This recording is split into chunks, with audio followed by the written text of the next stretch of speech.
जात पात का विनाश। Doctor B.R. Ambedkar. Baba Saheb doctor Bhimrao Ambedkar का भाषण। जात पात तोड़क मंडल लाहौर के वार्षिक सम्मेलन 1936 के लिए तैयार किया गया भाषण, लेकिन इसे पढ़ा नहीं जा सका। पार्ट 14।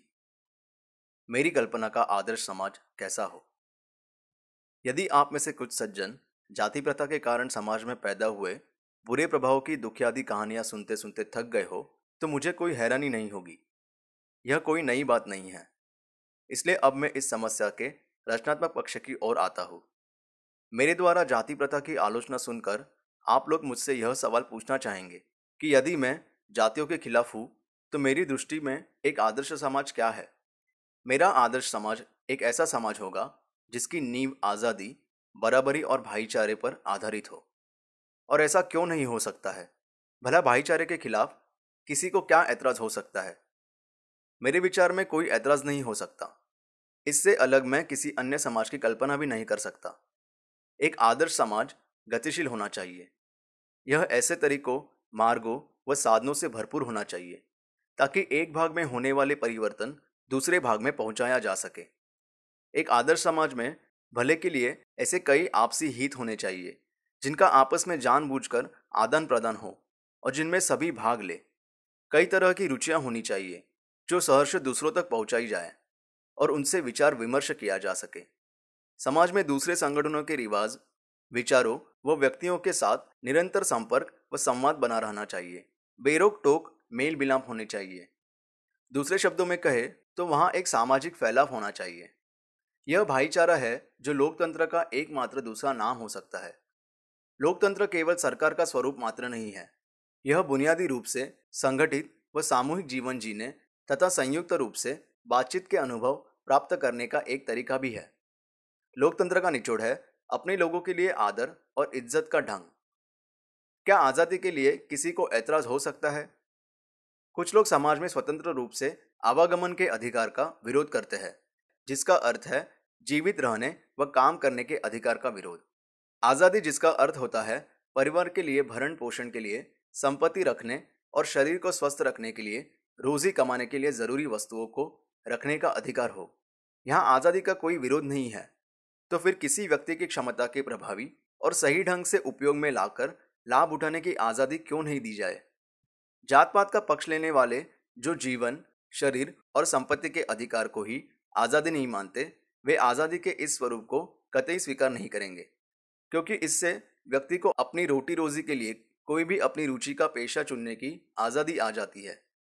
लेकिन इस प्रकार की आज़ादी पर ऐतराज व विरोध करना गुलामी को हमेशा के लिए कायम रखना है। गुलामी का मतलब यह नहीं है कि किसी को कानूनी रूप से अपने अधीन बना दिया जाए।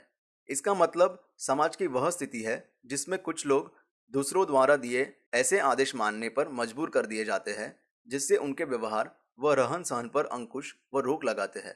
यह स्थिति वहां भी पाई जाती है जहां कानूनी रूप से गुलामी नहीं है, जैसा कि जाति प्रथा में होता है, या वहां भी पाई जाती है जहां कुछ लोगों को पहले से ही निर्धारित हेय काम करने पर मजबूर किया जाता है जो उन लोगों ने अपनी इच्छा से नहीं अपनाए होते हैं।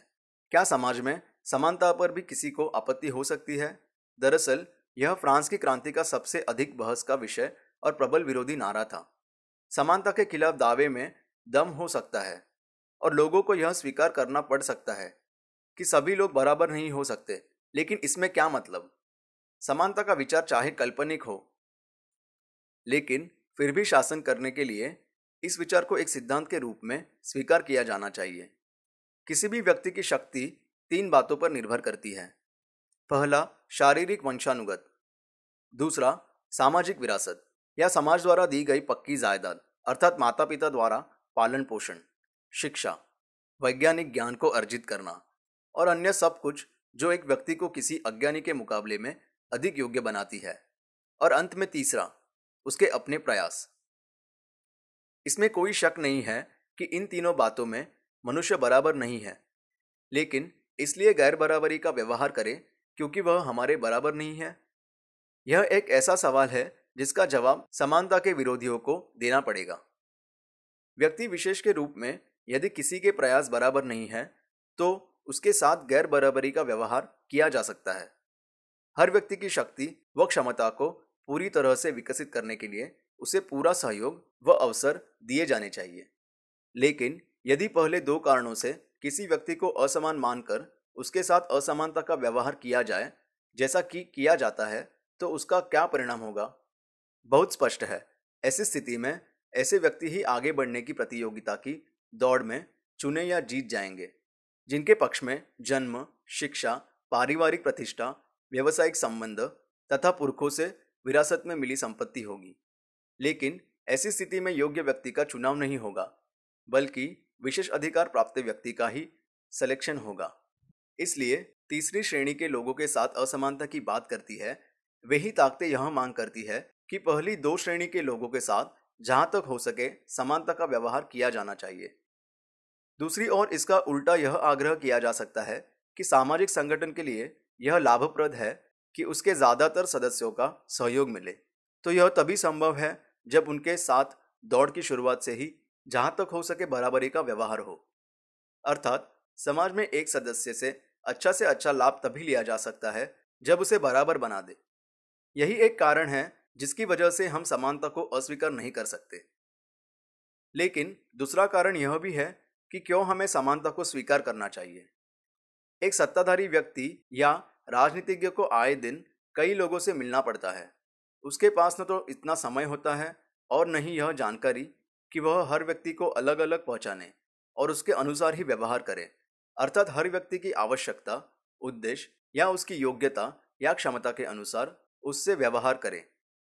किसी के साथ चाहे कितना भी न्यायपूर्ण, निष्पक्ष व सद्व्यवहार किया जाए, फिर भी इतनी विशाल जनसंख्या अर्थात मानवता को अलग अलग वर्गों में बांटना संभव नहीं है।